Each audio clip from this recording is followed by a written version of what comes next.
Hello friends, മറ്റൊരു notification വന്നിരിക്കുന്നത് school of chemical science Mahatma Gandhi university കോട്ടയത്ത് നിന്നാണ് മറ്റൊരു നോട്ടിഫിക്കേഷൻ വന്നിരിക്കുന്നത്. സോ ഇതൊരു പ്രോജക്റ്റ് അസിസ്റ്റൻ്റ് എന്ന് പറയുന്ന പോസ്റ്റാണ് വന്നിരിക്കുന്നത്. ടെമ്പററി പ്രോജക്റ്റ് അസിസ്റ്റൻറ്റ് വേക്കൻസിയാണ്.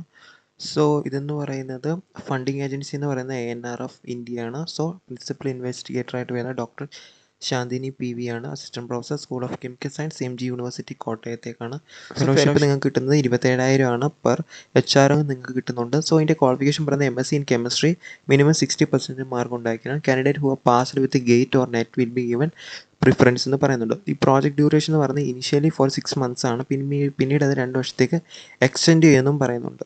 സോ ഇതാണ് വരുന്നത്. എങ്ങനെ അപ്ലൈ എന്ന് ചോദിച്ചാൽ ഇൻട്രസ്റ്റ് ചെയ്യുന്ന കാൻഡിഡേറ്റ്സ് ഈ തന്നിരിക്കുന്ന mail I D Shanthini pv@mgu.ac.in എന്ന് പറയുന്ന മെയിൽ ഐ ഡിയിലേക്ക് നിങ്ങളുടെ പ്രോപ്പറായിട്ടുള്ള റെസ്യൂമി വെച്ച് നിങ്ങൾ സെൻഡ് ചെയ്യണം. സോ അത് സെൻഡ് ചെയ്യേണ്ട ലാസ്റ്റ് ഡേറ്റ് എന്ന് പറയുന്നത് 14th August 2026 മുന്നായിട്ട് നിങ്ങളത് മെയിൽ ചെയ്യണം. എന്നിട്ട് ആ മെയിൽ ചെയ്യുന്നതിൻ്റെ സബ്ജക്റ്റിനെ അവിടെ മെൻഷൻ ചെയ്യണം. Application for the project assistant position ANFR in the subject line പറഞ്ഞിട്ടുണ്ട്. സോ സബ്ജക്റ്റ് ലൈൻ അവിടെ application for the project assistant position ANFR എന്ന് മെൻഷൻ ചെയ്യണമെന്ന് ഇവിടെ പറയുന്നുണ്ട്.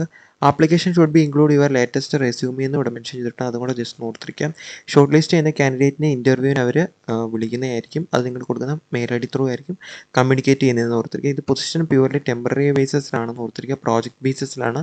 The interview date and details will be inform the shortlisted candidate by email എന്നും പറയുന്നത്. So ഇതാണ് മറ്റൊരു നോട്ടിഫിക്കേഷൻ വന്നതിന് പ്രോജക്റ്റ് അസിസ്റ്റൻറ്റ്. സോ ഇതിനൊരു എക്സ്പീരിയൻസ് കിട്ടാൻ പറ്റുന്ന ഒരു നല്ല ജോബാണ് പ്രോജക്റ്റ് അസിസ്റ്റൻറ്റ് എന്ന് പറയുന്നത്. സോ അപ്ലൈ പറ്റുന്നവരെല്ലാം അപ്ലൈ ചെയ്ത്